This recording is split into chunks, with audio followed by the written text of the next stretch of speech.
Yeah, this should be a slam dunk. Are you in court? Yes, I am. I didn't go to sleep last night. It was like 2:30 by the time I went to bed. And I was up at 6:10.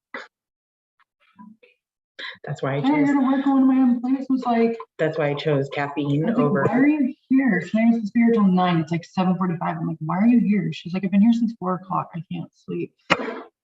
What are you doing? Hi. Good morning. This is a motion for default. Yes, sir. And let me just indicate for the record that Mr. Hall was personally served some time ago, and then even though it was not required, Ms. Thompson sent him through the mail this motion. Mm-hmm.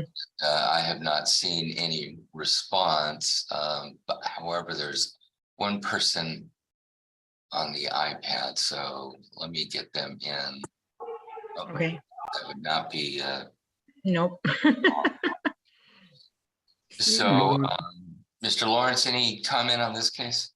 Well, I just found out that I am the guardian ad litem in the matter. I made contact with Ms. Thompson yesterday, and she indicated she didn't have any contact information on Mr. Hall.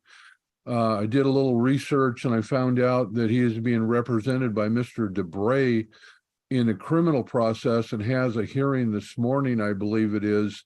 So he may be on another docket. Okay. Okay, well, that's additional information. I think Ms. Thompson's entitled to the default, and there really has been no response in this case at all. However, the court will give a party the benefit of the doubt in these cases, rather than having to go through the process of setting aside a default at a later time. So I'm going to put this over 1 week. And if there's no response from Mr. Hall a week from now, then the court should enter it. I'm not going to be the judicial officer next Thursday, but they will read the notes and we'll know that if there's no response from Mr. Hall by that time, then the default should be entered. Okay. Okay. And then if it's entered, you plan to follow that up with the final orders in this case. Yes. Parenting plan and other documents. Yeah, we've submitted all of that already. So yes, that's the plan. Okay. Okay, so we'll put this over then to the March 30th at 9 o'clock. Okay. Your Honor, yes. Do I have a role in this matter, or? That's a really good question. Again, to give Mr. Hall every opportunity, if there's any way you can contact him and let him know he needs to file a response by actually by Wednesday, you can do that. And if you're not able to contact him, then that's fine. But if Mr. DeBray can assist you with that, that'd be Latos and Latos. I know. Thank you, Your Honor. Melissa Latos. I think you go by Ms. Hiltz now. And Mr. Lawrence, you're in that case also? Yes, Your Honor. Okay. This is a motion for contempt, and I believe Ms. Christine Latos is here. So, Ms. Hiltz, do you want to start us off, and then we'll hear from Ms. Latos after that? Sure.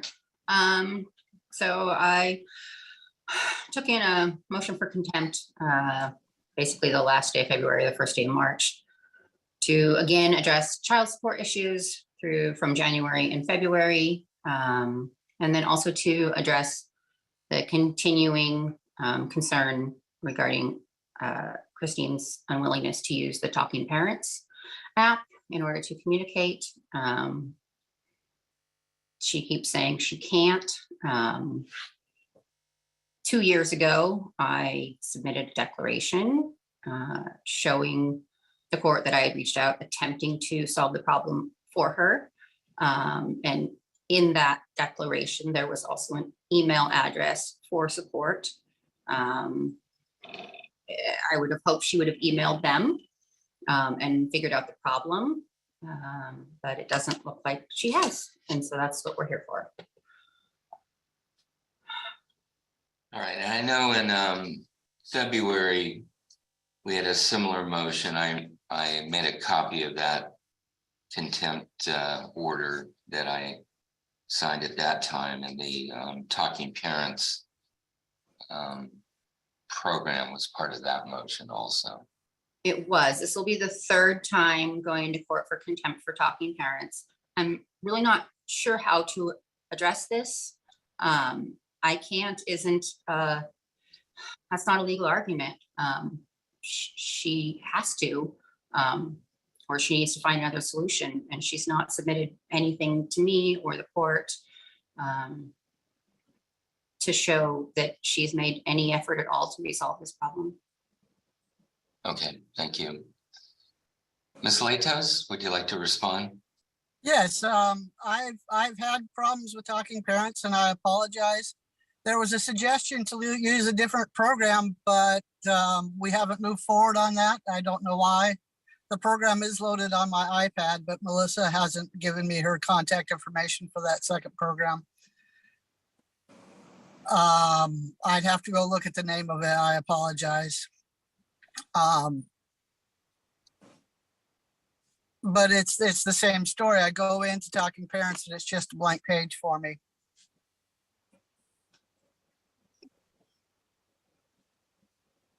What kind of phone do you use? I don't have a phone. What do you have? Oh, you have an iPad?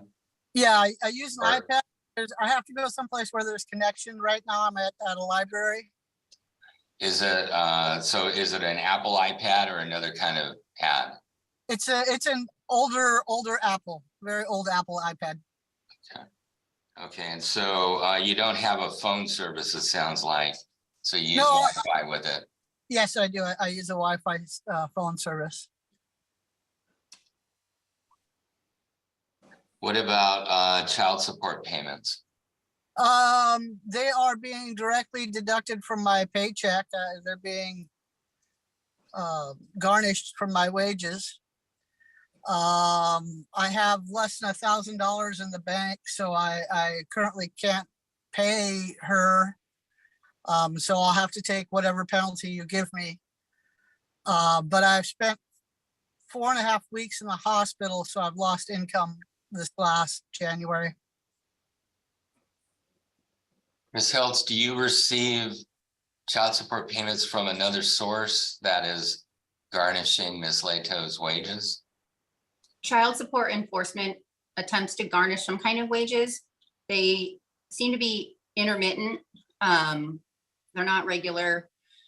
In January and February, they were both $90 for each child, even though child support is, I think, $308 each kid.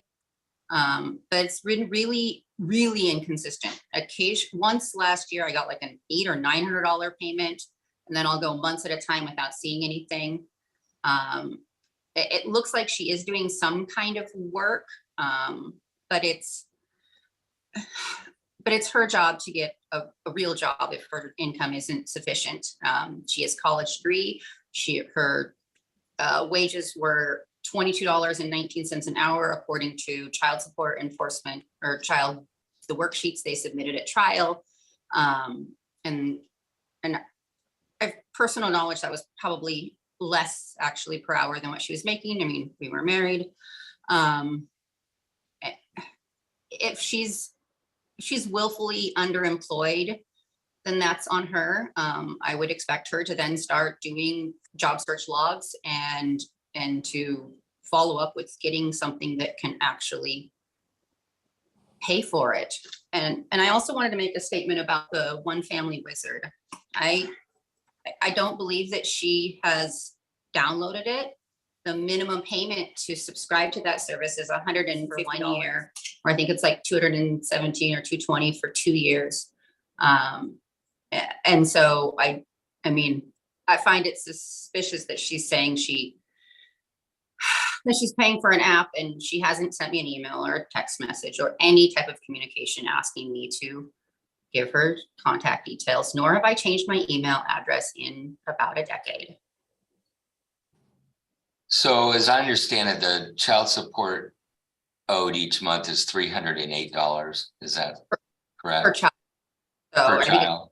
Okay. yeah, I believe that's accurate. I submitted a supplemental declaration on the 20th because I got the support. The last 2 pages of that have the support distribution statements from the state, which is definitely, oh, I'm sorry, it's $304 per child. So it's a total of $608.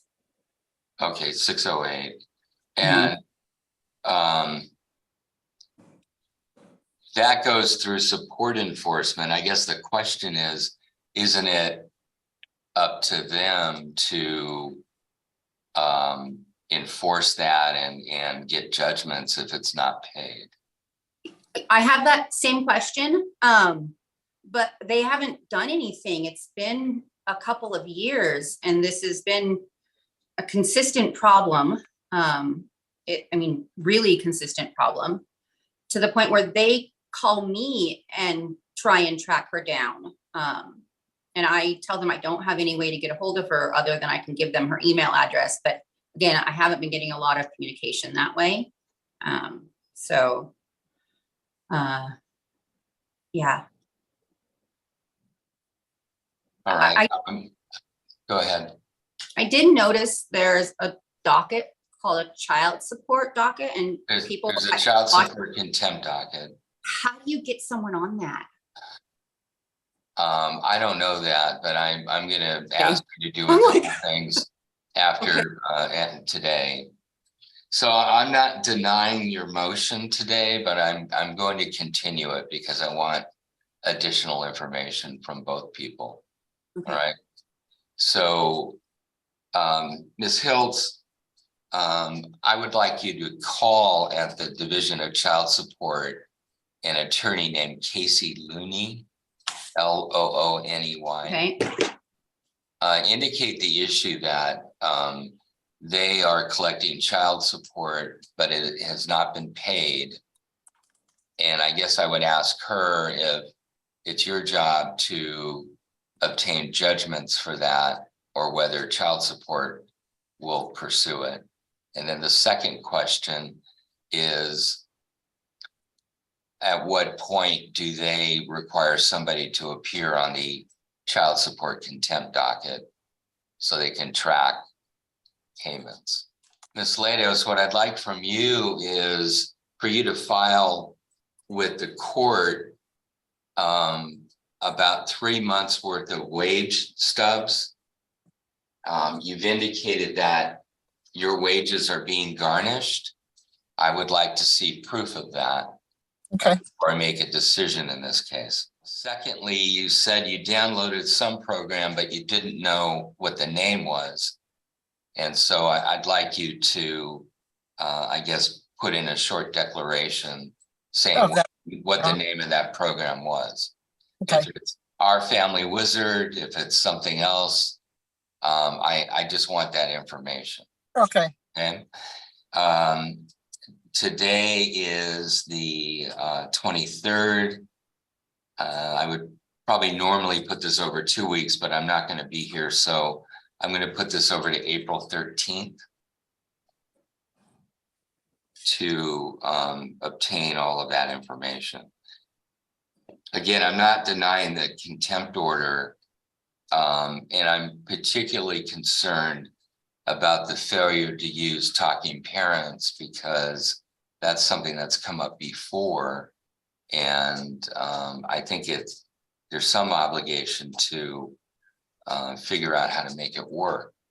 But I will give Ms. Lados some time to indicate what she has downloaded and see if we can get on to some program that's a family program, because there are certain benefits to that, certain protections for everybody, rather than just sending emails back and forth, which is a concern. And before we leave, Mr. Lawrence, anything you'd like to add?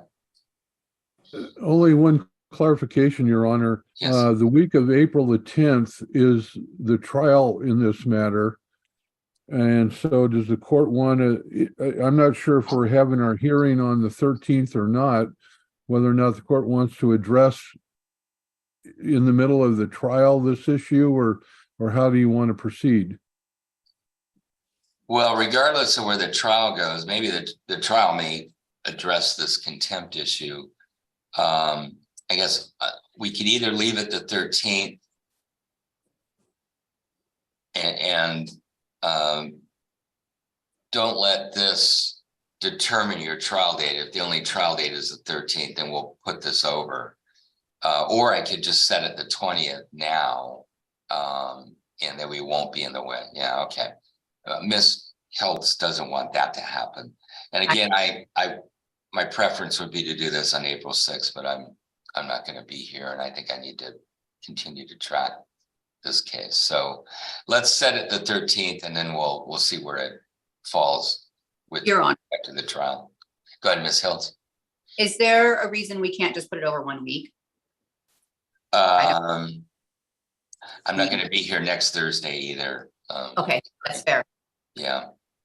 And I think because I'm aware of this and I've entered previous contempt orders, it probably makes sense for me to hear it. So we have to go with Thursday the 13th. That's fine. Okay. And Mr. Lawrence, thanks for bringing up that it's a trial during that week. That is a consideration. Okay. I look forward to the information that you both provide, and we'll see you back here in 3 weeks. Okay. Thank you so much. Maybe not. Thank you. Mr. Ellis, I don't know that you're on this docket. Well, I was scheduled with a hearing on this date, and last week, Yeah. the petitioner in this case, their counsel, they retained counsel, and they filed a motion. Their motion, they asked you to push both of our hearings to April 11th on a different docket. And you did that last week, but I wanted to show up today just in case that didn't happen. And I really do have the hearing I scheduled, because I neither got served anything about her motion previously, nor about anything that actually moves our hearing. So as far as I know, I still have a hearing right now on this docket. I'm looking at last week's docket, and there was an attorney that got involved, and so they will typically move the case from the pro se docket, which is this docket, to a attorney represented docket. And so that it got set to April 11th at 1 p.m. Right. So should I not have been served any of this? Well, A notice of the motion, a notice that it's been moved, a notice that my own hearing's been moved. typically that it happens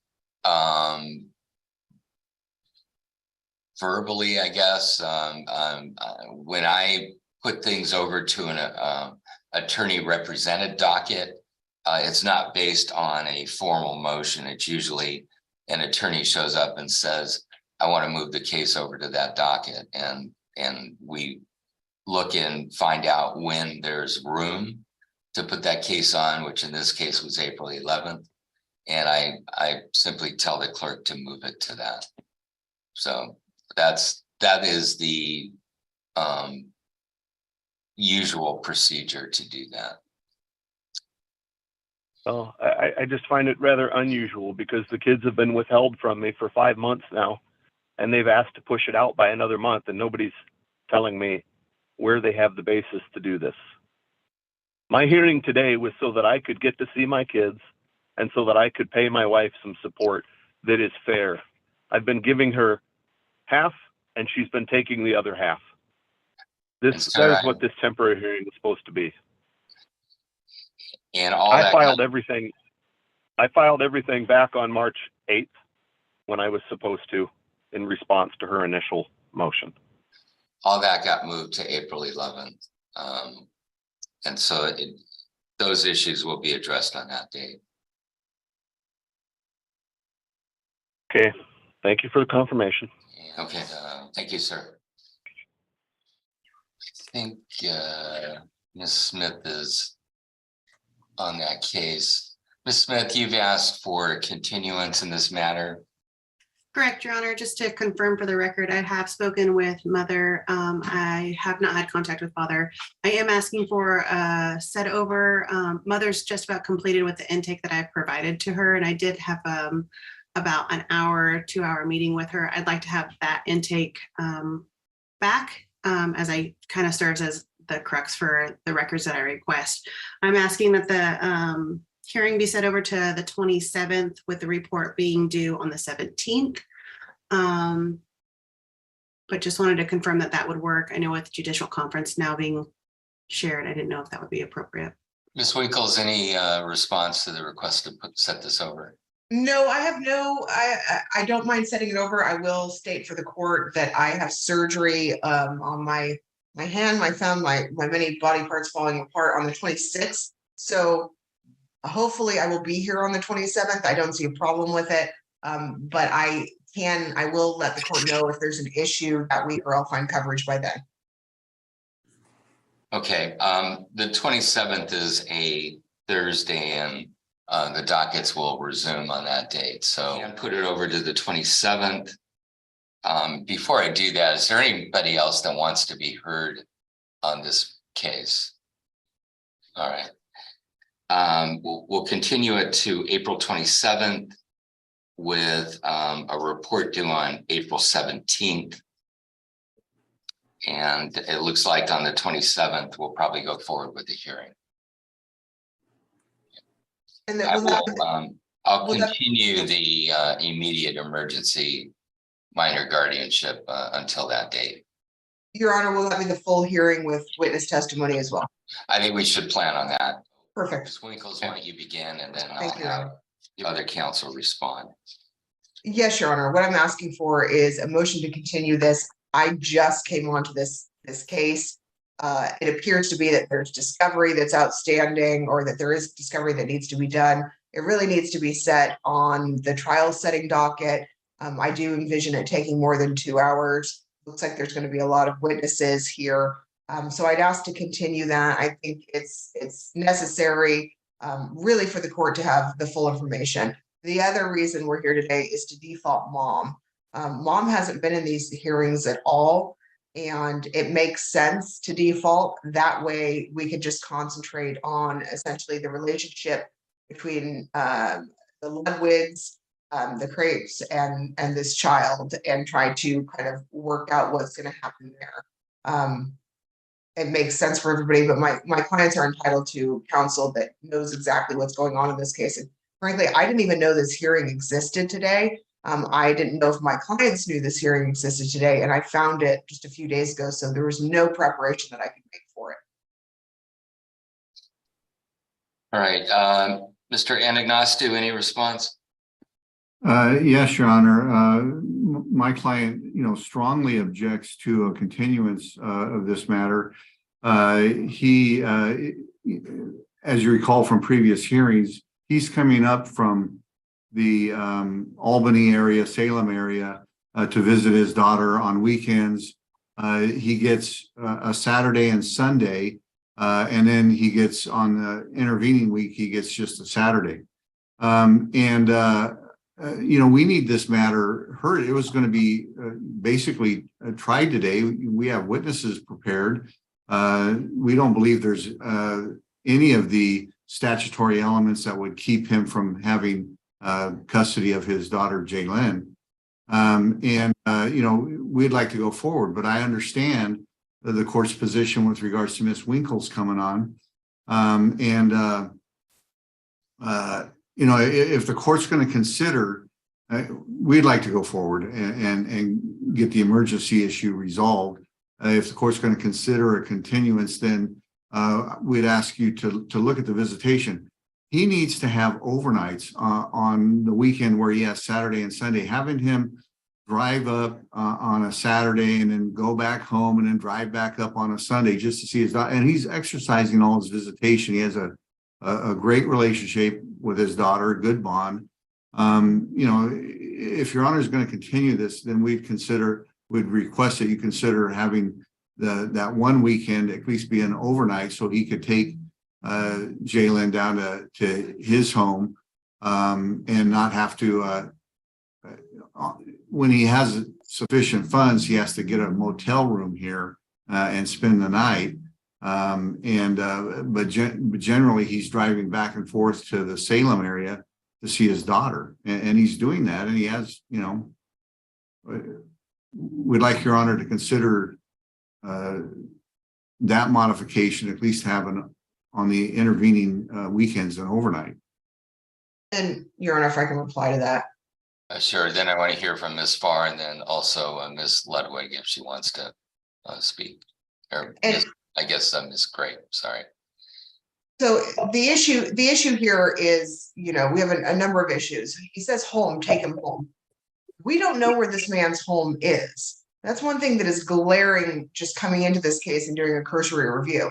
Dad is given no less than 3 different places he claims he lives. No, the guardian ad litem has not been able to do a proper home study because nobody knows where this man actually lives. He either lives with Michelle Harrington, who's a 54-year-old woman that has a house that has no room for where the child is, and that has there's an issue with drugs there, there's an issue with a criminal element, or he lives with grandma, and if he Teresa Ludwig, she's around in her mid-70s, and there's issues with that as well.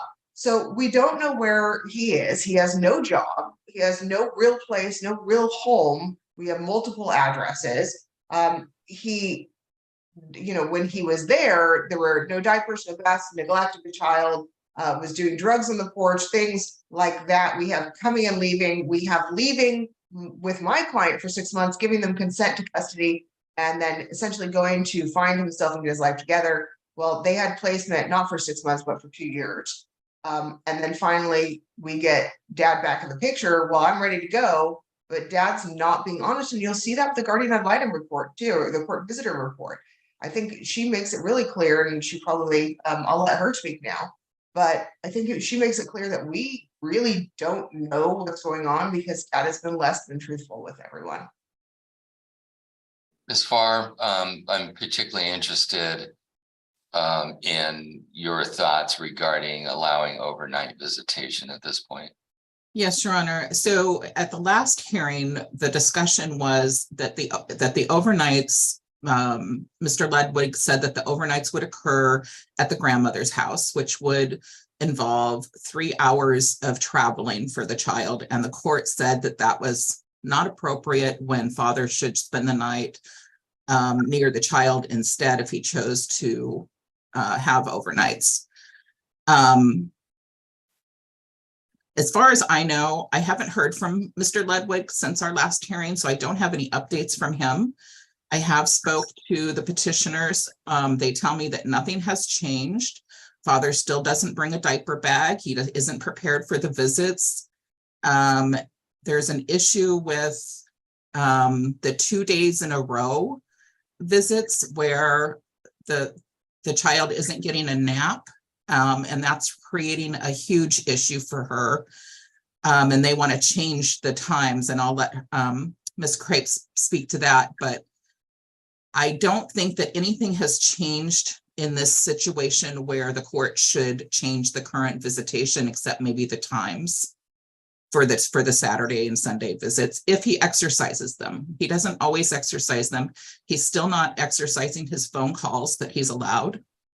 The child sits and waits for the phone calls to come in, and there's no heads up that dad's not going to be calling. It just doesn't happen. apparently he lives with the girlfriend in Silverton. My understanding was that he would not ever be taking the child to that home, which is why I have not done a home visit at that home. I had made arrangements one day, and when we got on the Zoom, Mr. Ledwood said no, that he would not be bringing the child to that home. It would always be to the grandmother's home. The grandmother then would be taking care of the child.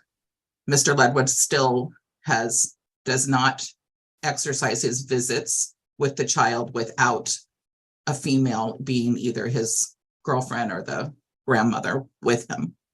And the petitioners also have another concern, which is that the child comes back smelling strongly of cigarette smoke, and she's concerned that Mr. Ledwood is smoking in the car with the child. So traveling 3 hours, if he is smoking in the car, that's a huge health issue for the child as well. Ms. Craig? Yes, thank you, Your Honor. I do have concerns about the cigarette smoke, and I don't know if he's smoking in the car, or if he's smoking prior to her being in the car. She is coming back strongly smelling like cigarette smoke. I do have concerns about the 2 day in a row visits. If we can change it to like an early morning visit or a later afternoon visit, her not getting a nap 2 days in a row. She was returned to us early last weekend because she just kept on telling him she doesn't feel well. Well, by the time I got her home, she just crashed on the couch. No fever, no nothing. She just was tired. So if we could possibly work around at least 1 day where she's here to have her normal nap, I think that would be appropriate for her. Again, I don't think taking her in a car for 6 hours on an overnight visit is spending quality time with his daughter. I feel like if he wants to spend quality time with her, he should be spending quality time with her where he can play with her and talk to her and read with her and take her to the bathroom and work on those kind of skills that he needs to be building with his daughter. Your Honor, may I speak? Yeah, if your attorney allows, I would like to hear from you, Mr. Ledwood. Yes. Go ahead, Mr. Ledwood. Okay, so first of all, I don't smoke in the car. Second of all, I step outside and I go and smoke outside 10 feet from the car. Sometimes I'll smoke 15 feet from the car. That way I'm not not in front of Jalen smoking. I'm not in the car smoking with Jalen. And for the overnight visits and everything and the whole diaper bag stuff, I bring toys, I bring snacks, I bring fruit juice, apple juice. I even bring applesauce. I bring toys, DVD player, movies, videos, stuff for us to do. I go to the park. We play at the park. I mean, we do things. I even take her to the bathroom. I mean, So, I do the things that I'm doing. If I could interject, Your Honor. If he got the overnights, it would be at his grandmother's house in Toledo. That's where he would have Jalen. The guardian ad litem is just fascinating in this case, in that she has never seen my client with Jalen, and yet she's making recommendations, and now she's criticizing him for not calling her. She has the ability to call him if she needs information. But, if the court's concerned about him taking visitation, I guess the alternate would be at least he gets an overnight here and he has Jalen at, I guess, a hotel room, if he can afford that. But, having day visits only is unauthorized or is unwarranted. He's been exercising all his visitation. He has a great relationship with Jalen, and he should. I absolutely understand that the petitioners want to control everything he does with his daughter, and that's just not the way these things are going to go. Your Honor gets the decision here, and my client should be given the opportunity to parent his child. Your Honor, if I can respond. Okay, final response, go ahead. Okay. we have to look at this as a whole. Dad has done absolutely nothing here with this child for a very long time. Dad's always had a female present. Dad's always had a female present to take charge. He doesn't bring any diapers. So overnight, this is a child that's not potty trained. Overnight, what happens when Mr. Ludwig, we need to let Ms. Winkles finish. Okay. Thank you. overnight, what happens when the child's wet? And this is the problem, the child's been returned wet because he doesn't bring diapers. He doesn't change his own child's clothes. He waits for a female with him, grandma or somebody else to do it. Dad's duty in this case is to contact the GAL. The GAL's duty is not to follow up with that. And this is another issue, is dad doesn't make these phone calls to daughter. Dad doesn't make these phone calls to the GAL. Dad is essentially, as the GAL said, hearing with a woman in the background, essentially prompting dad what to say. So my question is really, is this dad's initiative? And so if we leave this child alone with dad overnight, who's going to be watching the child at that point? Who's going to be taking care of the child if it's just dad? Because dad has never done it on his own. Dad has always been prompted or pushed by whatever female is there to take care of the child. Dad's also tested positive for marijuana, and this court was very clear about drug use. We have that positive UA. We have issues with dad potentially smoking in the car, whether he's not or whether he is. We don't know where dad's living. Dad's duty in this case is to show the GAL how he's changed from when he gave consent to and essentially left the child for 2 years to how he's changed now. And the problem is, if he's not willing to give that information, if he's withholding it from the GAL has to go off of what the GAL has. And at this point, this court doesn't have enough this is a child that has no way to protect herself at all, especially during an overnight visit. And this court has not enough information, which is why I have requested a continuance so I can put discovery to dad. We don't have enough information to see what's actually happened. It puts that child in a really dangerous situation. And that situation continues to this day. It'd be different if Teresa Ludwig, the grandma, was coming for visitation rights. We could probably, that would be something that we could have the GAL investigate. At this point, there's just not enough for this court to go to overnight visits. So I'd ask that they remain the same, or at least there be a day in the middle where this child can be put down for a nap, something to do with that. These kids do need naps. These kids need to have diaper changes. These kids need to have more than food and toys brought for them. They need to have the essential daily living supplies also there for their care. Thanks. And Your Honor. Go ahead, Mr. Ludwig. So I bring toys. I bring lots and lots of toys. I bring lots and lots of food for the kid. I even buy food at the stores. I even take her out to lunch every day I see her. She's not going well on bed. She's not going well. She goes to the bathroom every time she says she needs to use the restroom. She's not in diapers anymore. She's in underwear. So when you guys say that she needs a diaper change, she doesn't need a diaper change. She needs an underwear change. And if she's wet, she takes a shower. She takes a bath if I have overnight visits. And yes, I'll be the one giving her baths because I'm her father. The only reason why I bring people up with me is because I'm scared of me because of what Kai and Kelly have done to me in the past. So that's the only reason why I bring someone up with me. I'm afraid that they're going to come at me or something, whatever. I'm afraid. That's why I have people to come up with me. All right, thank you. All right, so first of all, there's a motion by Ms. Winkles to continue the case. And the court's preference is if a party wants to be represented, that the court allows them to be represented. I think that's even more critical in this case, where there's counsel involved already. And Ms. Winkles needs enough time to prepare. So I'm going to grant the motion to continue. The next question is, do we change the visitation schedule and adopt an overnight? Based on what Ms. Farr has indicated today and also in the past, I don't believe in overnight. I don't believe I can agree to an overnight at this time. I am going to leave the visitation as it currently is.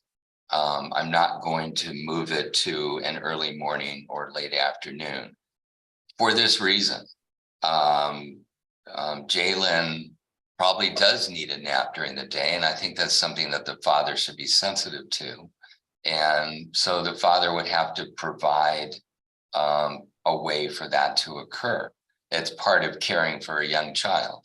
And I think between now and when this case comes up again, that's one of the things that we're going to be looking at is he able to adequately care for, not just toys and food, but kind of the rhythms that Jalen has, which would include having time to rest in the middle of the day. So I'm going to leave the current visitation as it is. I am going to add one caveat. I don't want any smoking around Jalen, even 15 feet away.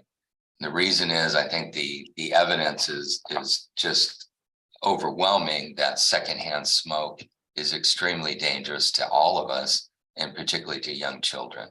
So Mr. Ludwig may have to change his habits to some extent so that there's no smoking around Jalen.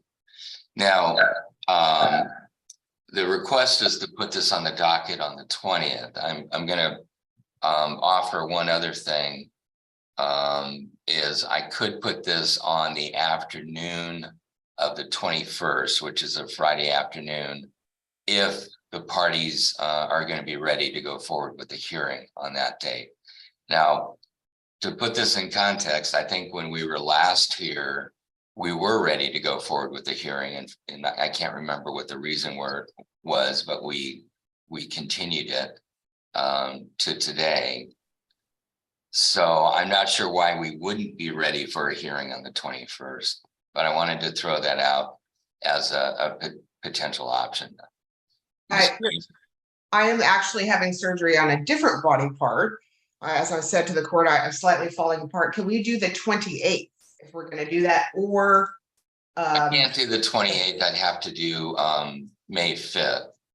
It's the dockets that I'm assigned here. I'm fine on May 5th. Because I want this the emergency aspect of this tried. And if we do that, I don't know that we need to come back on the 20th. We will just set a hearing at say 1:30 on May 5th, and then we'll have all afternoon to put on the evidence. And I recognize there's quite a bit of evidence in this case. Ms. Farr, will that work with your schedule? Your Honor, I have 2 trials scheduled that morning, but I think one is going to settle and the other should be short. So I think it will, but if for some reason I may just be late to the hearing, which should be okay. All right, just let us know. I'm sure this hearing is going to go 2 hours or more, so there'll be time for you to show up. Your Honor, can I ask a question? Sure, and let me ask first, is there anybody else involved in the Sloan case that has a conflict with May 5th? Okay, go ahead, Ms. Craig. Can we set an actual time for the Sunday visit? As it is now, it's just whenever Dad wants to. I do have other kids in the house that do sports and stuff like that. So if we could actually set a time for our Sunday visit. When does he show up on Saturday? Saturday he does 1 to 5. However, there's been several times where he called me and, hey, I want to do this with Jalen. Can I come at 11? We've always allowed it. We've always let him, if he wants more time with him on the weekends, that's great. I want him to be a part of her life. So I'm not going to shorten his visits by any means. So it's always left open, like 1 to 5 is the visits. But I think we just need to stick with a time. So I asked him on Saturday, well, when do you think tomorrow? He's, oh, I don't know. Let's try maybe 11 or 12 or so. I can't ever plan my weekends with my other children because I don't know what times I'm supposed to be dropping Jalen and picking her up. Mr. Ludwig, can you give us a time on the Sunday visits when you can pick up Jalen? So if I'm staying the night in Longview, for those weekends when I have money to do such, because if I have my bills to pay, like my car insurance and stuff like that, but if I'm up there on the weekends, I could do pretty much the same time, 12, 11. All right, let's set 11 a.m. will be the pickup time on the Sunday visits. To what time, Your Honor? To the same time, 5. I believe that would be appropriate to 5. Okay. All right. And then, Your Honor, can we also, I have a motion on for default to the mother. Can we take care of that? Because everybody's here, everybody's been given notice and. Mother has Any never- objection to signing a default regarding the mother? No objection here. Okay. I don't know if I have that order. If you want to present that order to me, I'll sign it. Okay. We'll see everybody back here on May 5th. Thank you. Your Honor. Yeah, thank you. Yes, Your Honor, the petitioner, I'm here present with the grandmother and their aunt. Right? Anybody else here on that case? I'm not seeing Dad here. I was told by him that he was going to try to make it. And we did find out as of Tuesday morning that Mom was arrested on Monday. So she is currently in jail. Okay. But she was notified of, and all parties have been served in the matter. Okay, when were they served? I don't know if I see the They were service. served last Thursday, and I just filed the proof of service yesterday, but I did do the bench so that they could bring it to you. So I'm not sure if it's come across your desk yet, but it should be there. Okay. All right. Well, one of the things we do when a case is initially filed to assist you is we appoint what's called a court visitor. Okay. To make sure that service is done and then do some initial investigation, which helps the court. So, Okay. I'm going to do that in your case. I'm going to appoint Mallory Smith. Okay. And I don't think she's on. She was on earlier, but and so she should be reaching out to you to confirm that service was made and to look into other aspects of this case. Okay. And let me see here. I want to make sure. Okay, this is for a full guardianship. Yes, sir. So there's no order right now indicating that you're the guardian. If you wanted the court to enter an order, you could file for an emergency minor guardianship. And typically the court's going to enter a immediate order appointing you. Okay. Given what you've described, I think that would probably occur.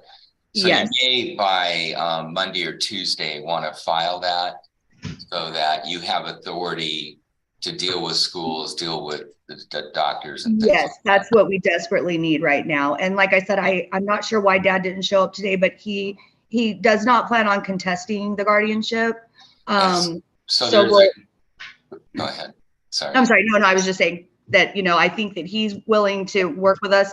It's Mom that unfortunately, like I said, was picked up on Monday.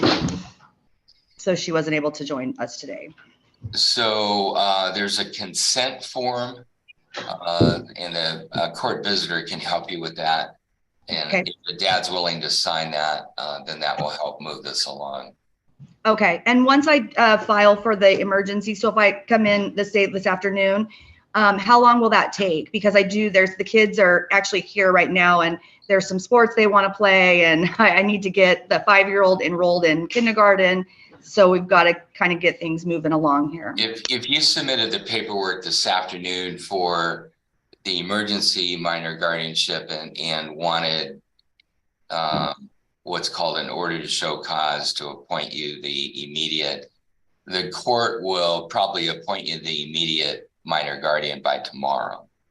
Okay. And Perfect. then there'll be another hearing about a week or 2 weeks from now. Okay. That will just address that emergency minor guardianship petition and what we do with it. Gotcha. That will also need to be served on the father and the mother. So you're gonna have to go through another round of service with them. Okay. Okay. Serve the emergency, you mean? Yes. Okay.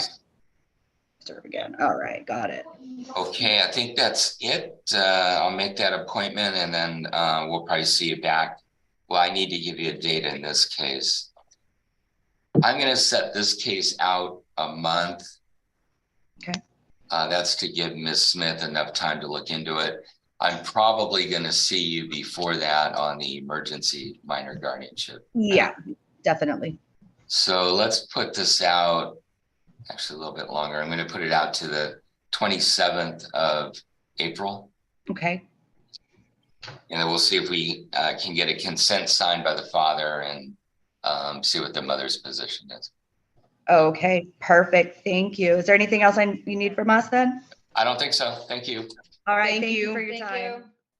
All right, the last case is guardianship of Hebding, and my assumption is we're going forward with the hearing today on that case. Yeah, excuse me, Your Honor.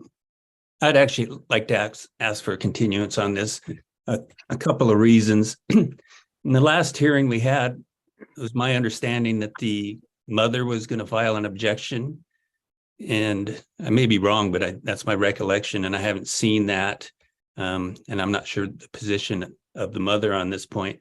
A second reason, kind of more personally, is I had COVID. I was out the whole week of the 6th through the 10th. Then I had surgery on the 14th, and I am kind of a little bit behind. And as the court may know, I took this new position and I've been dealing with that. And in the interest of justice, I think it would be best if we set this over and we can inquire if the mother still intends to object to this emergency or immediate guardianship. And if so, we'd like to be served with that. Mr. Goodday, you represent the mother, right?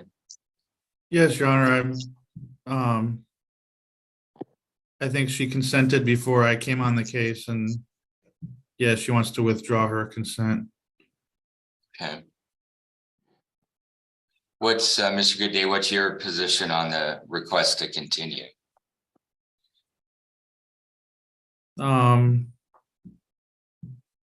Defer to the court, Your Honor. All right. If we continue, Mr. South, are you going to be able to stay on the new date? Yes, I will. Okay. Your Honor, can I? Yes, Mr. Angelico, please. Thank you, Your Honor. We've had, I'm looking at the case, Your Honor. I believe we were appointed to this case after it kind of had gotten started, but we've been appointed since June 21st of last year. So we're coming on pretty much about 10 months of having an emergency guardianship hearing. So we've continued, I think the immediate order has been continued multiple times. We were here last week, and I understand Mr. South had orientation for his position at OPD, so was not able to attend, but this is 10 months old, Your Honor. And I'm not sure of the mother's position on what she's wanting to do other than withdraw the consent, but this has been scheduled for a hearing multiple times, and it's an old case that really needs a hearing.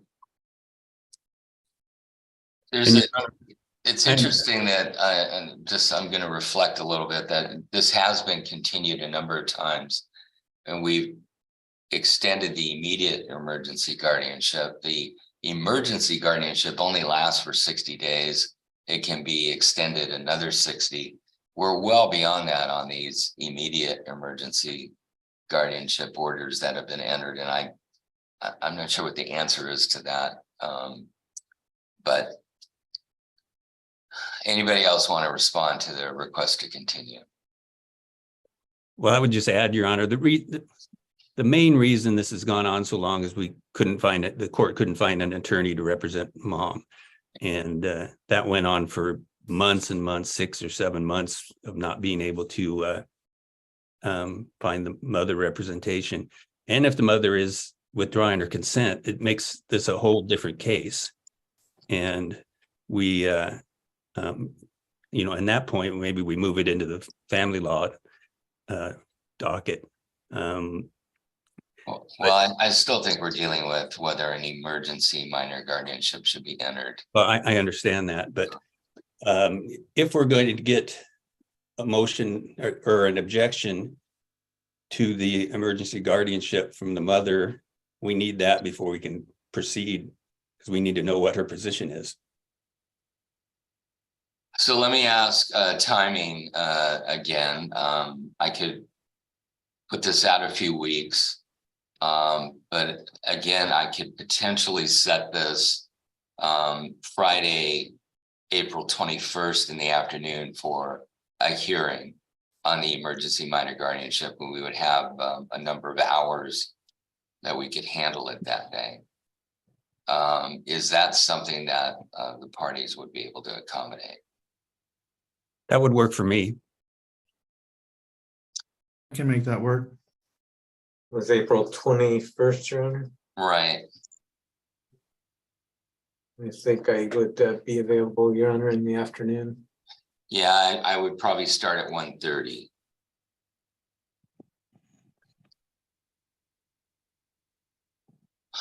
Mr. Hebding, would you be able to make it on that day? I have nothing on my schedule for that day. All right. Will the petitioners be able to make it that day? Yes, Your Honor. Okay. All right. This case has been continued often. We need to get it heard and decide how we're going to proceed. Mr. Angelico. Is Ms. Farr available, Your Honor? Can make it work. Okay. Thank you. All right. All right. We'll set it April 21 for a hearing at 1:30. And I'm not going to set any additional hearings. Just be prepared to put on your case. If there's any evidence you want the court to consider, that should be filed in the court file prior to that date, so that I can have a chance to look at it, and you could provide a bench copy for me too. Okay. Any questions from anybody? Yeah, I do have one. I've Okay. had a hard time getting a hold of Mr. South. His voicemail box is full, and it just seems to go straight to voicemail, and I can't even leave a message. Okay. Yes, I've left a new number. I've taken a different position. So if you listen to the whole message, then it'll have my new phone number on that. On my phone? No, if you call let me give you my new phone number, and you can reach me at that number. Okay, thank you. Okay. Yes, I once again will extend the immediate emergency minor guardianship order until the 21st. Okay, thank you, Your Honor. Thank you. All right, thank you, everyone. Thanks. And anybody else have anything on this docket today? All right, I think we're at the end. I'm going to end the meeting.